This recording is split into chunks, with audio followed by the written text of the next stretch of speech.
자, 올림포스 고전문학 페이지 130쪽 시조 7강 학문의 정진하는 즐거움이라는 제목으로 두 작품을 살펴보도록 하겠습니다. 자, 여기에 안 중요한 작품이 없기 때문에 또 시작을 이거 중요해 별표처라고 시작을 하게 되는데 정말 중요합니다. 얘는 진짜 중요해요.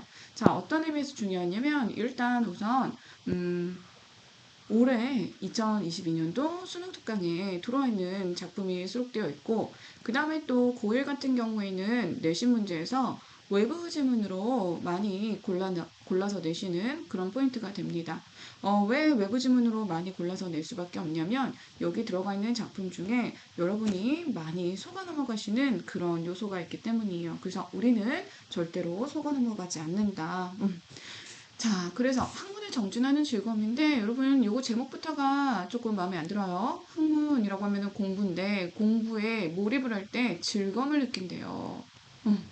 즐거움을 느끼셔야 되겠죠. 자, 그 다음에 첫 번째 작품은 도산 11곡이라고 되어 있고 두 번째 작품은 고산 9곡가예요. 자, 그래서 얘는 총 12수로 이루어져 있습니다. 12수로 이루어져 있습니다. 그 다음에 얘는요. 그러면 9곡이니까 9수라고 미리 쓰시면 안 돼요. 얘는 서사라고 시작하는 한 수와 그 다음에 9곡이라고 부르는 9수 더해서 총 10수로 이루어진 연시조예요. 자, 그래서 보세요. 여러분한테 이거를 설명해 주기 위해서 여기 작품도 서사부터 들어가 있는 거예요. 서사 다음에 1곡, 2곡, 3곡, 4곡, 5곡, 6곡, 7곡, 8곡, 9곡 이렇게 진행이 되는 거겠죠. 자, 그 다음에 우리가 한 번쯤 이황, 이이 한 번쯤은 이름을 들어본 대단한 인물들이죠. 그죠? 그래서 유교적이고 굉장히 공부를 열심히 한 사람들이기 때문에 이들 입장에서는 공부가 즐거웠었나 봐요. 자, 말씀드린 대로 11수고 얘는 10수고 그 다음에 교훈적이고 예찬적이다. 유교적이고 예찬적이다. 이런 얘기가 있습니다. 자, 학문을 공부를 할 때 뭐가 그렇게 즐거운지 한번 보실 텐데 여러분이 지금 이 올림포스로 공부하실 때는 각각 작품당 2수씩 공부를 하시지만 이제 좀 더 본격적인 공부를 필요로 하실 때에는 전문을 공부하셔야 됩니다. 자, 가볼게요. 당시의 여던 길 몇 회를 버려두고 여기 중요한 부분 나왔네요. 당시의 여던 길까지만 하이라이트 쳐볼게요. 그럼 여기는 과거의 시간이에요. 과거의 시간에 내가 다니던 길이 있어요. 지나던 길이 있어요. 가던 길이 있어요. 해석을 하면 여기 가던 길인데 이 과거의 시간에 가던 길은 내가 공부를 열공하고 있었던 학문에 몰입했던 학문 수양의 시간이라고 할 수 있을 것 같아요. 그런데 그 시간을 색깔을 바꿔볼게요. 몇 해 동안 버려뒀어요. 그럼 공부했다 안 했다? 그렇지, 공부 안 했다. 근데 이왕이 공부 안 하고 뭐 했겠습니까? 벼슬에 잠깐 불려간 거예요. 벼슬을 하느라 잠깐 공부를 쉬고 있던 시간인 거죠. 그래서 몇 해를 버려두고 다시 같은 의미인 거는 같은 색깔로 하이라이트를 칠 거예요. 어디가 다니다가 어디가 다녔지? 이거 몰라서 물어보는 게 아닙니다. 어디에 다녔냐면 벼슬길에 가 있다가 이제야 돌아온 곳. 자, 다시 한번 밑줄 돌아왔어요. 어디로 돌아왔겠어요? 선생님이 같은 색깔, 같은 의미라고 말씀드렸어요. 다시 수양의 길, 학문 수양의 학문이라고 안 쓰면 안 되니까 학문 수양의 길에 다시 돌아왔습니다. 자, 이제 돌아오니 자, 그럼 같은 색깔로 하이라이트 쳐도 되겠죠?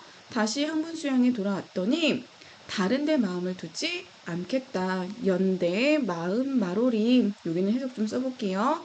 다른 곳에 연대가 다른 데라는 뜻이에요.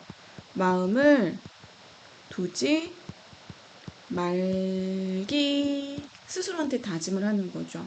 자, 그러면 이 작품이 나왔을 때 보통 제가 어떻게 설명을 드리냐면 제가 이렇게 색깔별로 이제 표시를 해드린 이유가 있는 거예요. 잘 보세요. 잘 보시면 이렇게 학문 수양의 길은 이렇게 지그재그예요. 그죠? 그 다음에 벼슬길은 이렇게 지그재그예요. 그죠? 그죠? 같은 의미인 것끼리 찾는 문제가 자주 나옵니다. 그럼 19개 내용을 정리해 보면 과거 학문을 하다가 어디로 갔었지? 벼슬을 하다가 다시 현재는 어디로 돌아온 거야?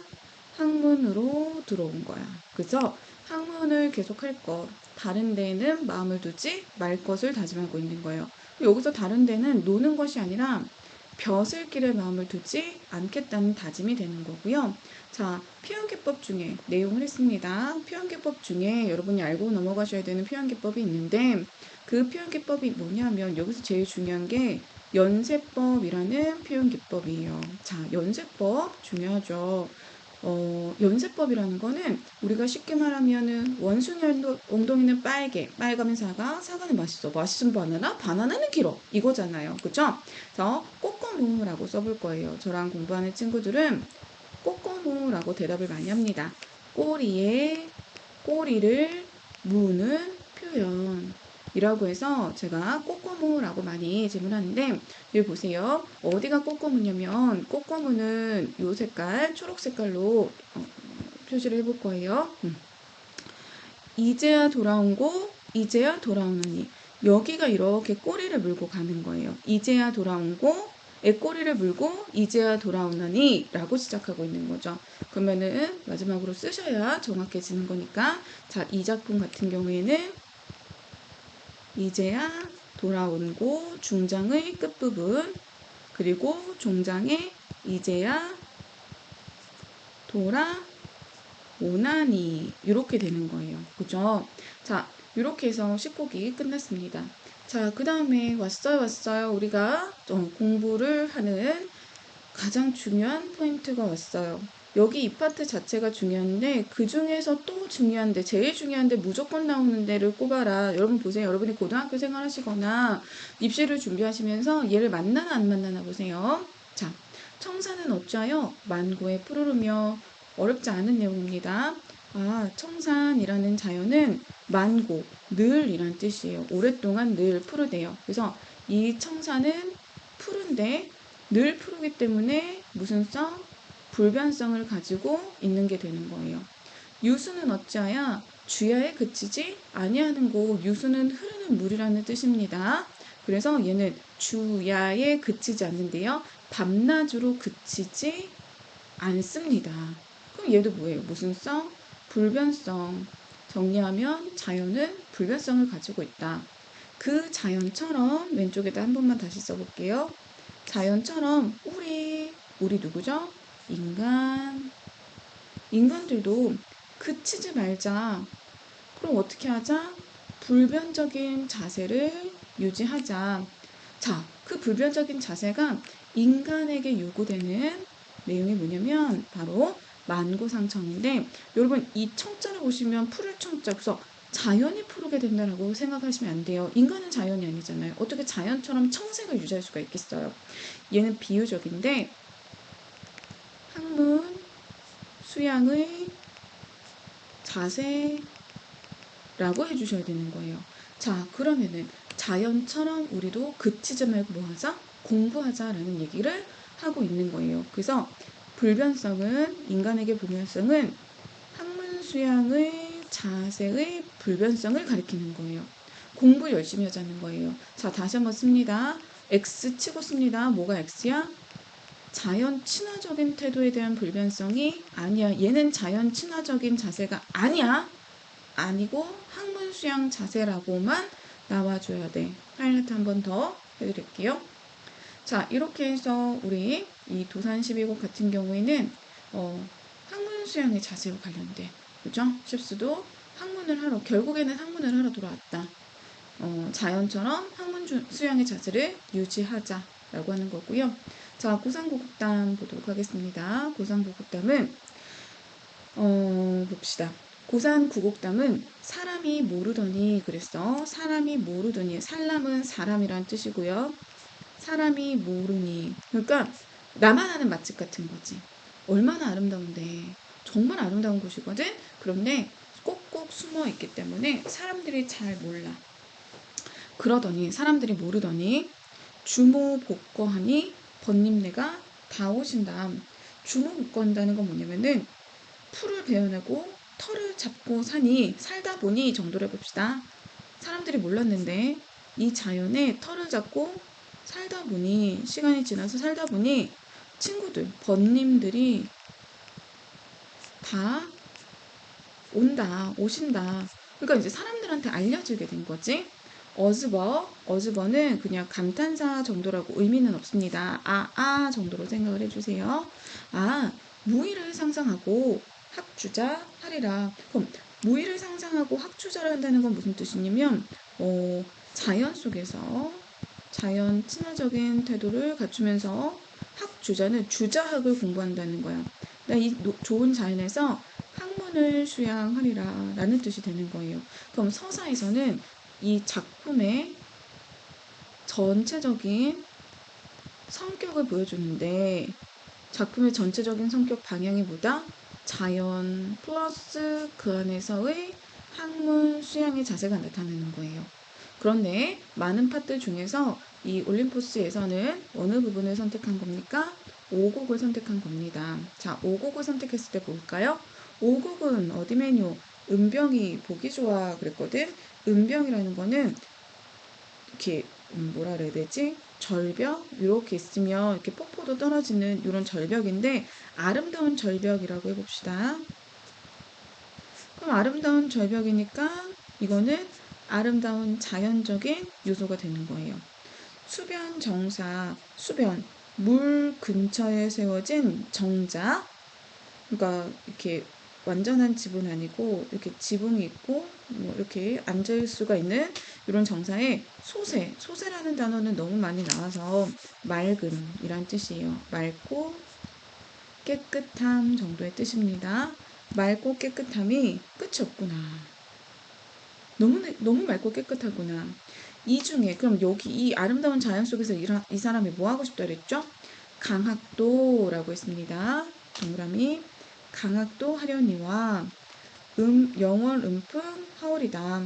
강학도 하면서 뭐예요? 학문입니다. 학문 수양도 하면서 영월 음풍 그러니까 조용히 시를 읊는 태도죠.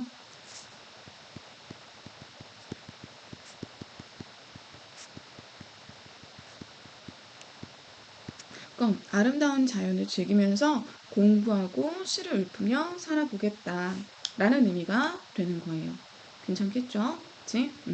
자, 그리고 나서 밑에 자, 여기 대조적인 요소들 그 다음에 뭐 이런 의미들 있다는 거 정리되어 있으니까 이거는 참고해서 봐주시면 되고 가와 나를 함께 소개하기 위한 제목을 만든다고 할 때 가장 적절한 것은 자 여기서 잠깐 여러분 문제 안 푸셨다면 반드시 문제 먼저 푸시고 요거를 보셔야 됩니다. 문제 안 풀고 그냥 보는 건 자기 자신을 속이는 거예요. 자, 답은 두 작품 모두 학문 수양에 대한 다짐을 말하는 거죠. 실태를 비판하는 내용 없고요. 출세하겠다는 내용이 없어요.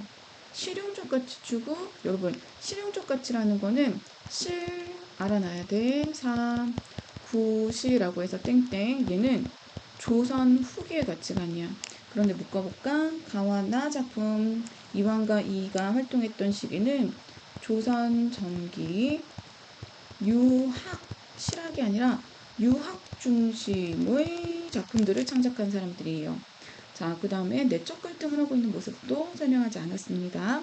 적절하지 않은 것은 연시조는 평시조를 단순히 병렬적으로 늘어놓은 것을 의미하지만은 않는다. 형식적으로 보면 평시조들의 나열처럼 보이지만 일관된 체제 아래서 긴밀히 연결되어 있다는 점에서 질서 정연한 구성을 갖추고 있다. 이게 나중에 되면 무슨 말로 바뀌어서 나오면 유기적 관계를 맺고 있다. 연과 연이 유기적 관계를 맺고 있다라는 말로 바뀌어서 나올 수가 있어요. 자, 가의 10곡은 화자가 추구할 목적, 11곡은 이를 위한 실천 의지이다. 11곡에 만고상청을 하겠다는 것은 시상전개에서 주제의식을 나타낸 것이다. 서사는 시상전개의 단서이다. 5곡의 강학은 학주자와 관련이 있다. 수변정사의 밑줄 지리적 특성. 여러분, 지리적 특성은 수변 정사, 물가 근처의 정자예요. 그죠?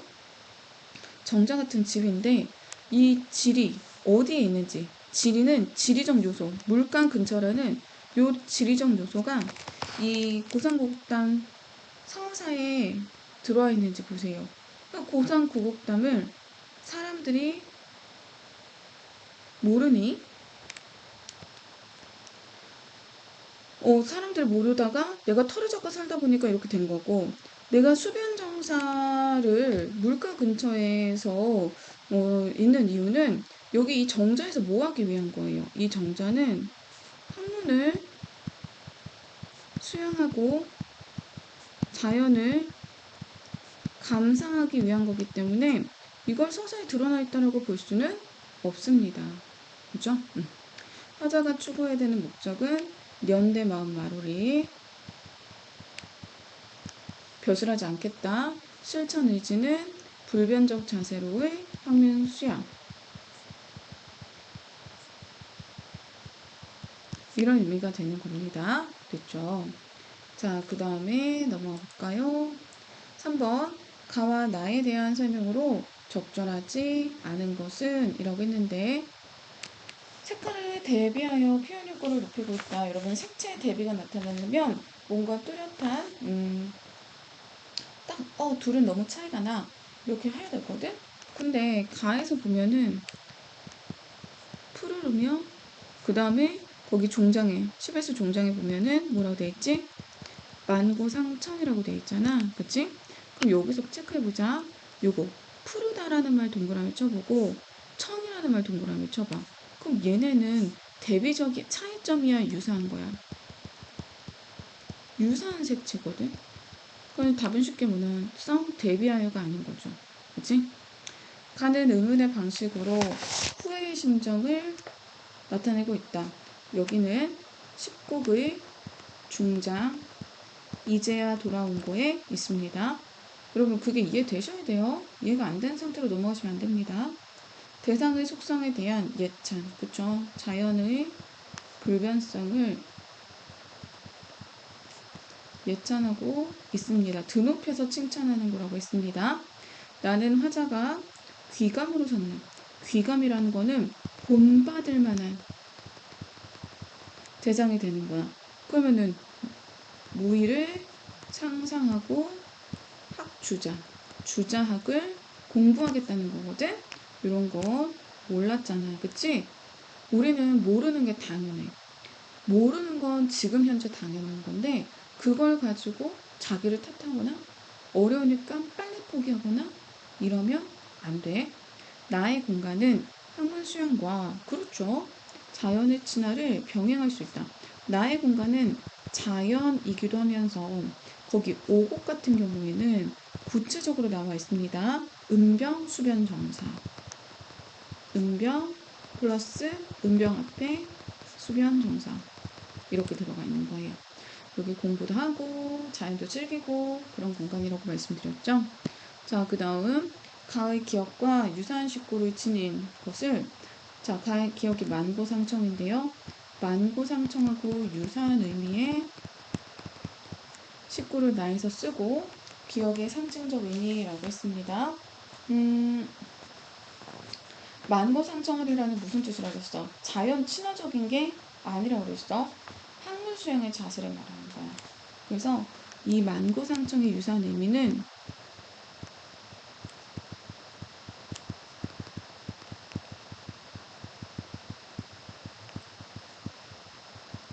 기억의 상징적 의미 이렇게 썼어. 그 다음에 나에서 찾아 쓰래. 뭐 강학을 하려니야. 강학을 하겠다. 이거 써도 되고 또는 학주자를 하리라를 써도 돼. 그렇잖아? 맞지? 자, 그래서 반드시 문제 풀고 보셔야 된다고 말씀드렸으니까 여기까지 한 세트를 끝내도록 하겠습니다. 자, 지금 우리는 학문에 정진하는 즐거움과 관련된 대표적인 시 이름이 뭐였죠? 고산 12고, 고산 9고가를 보셨습니다.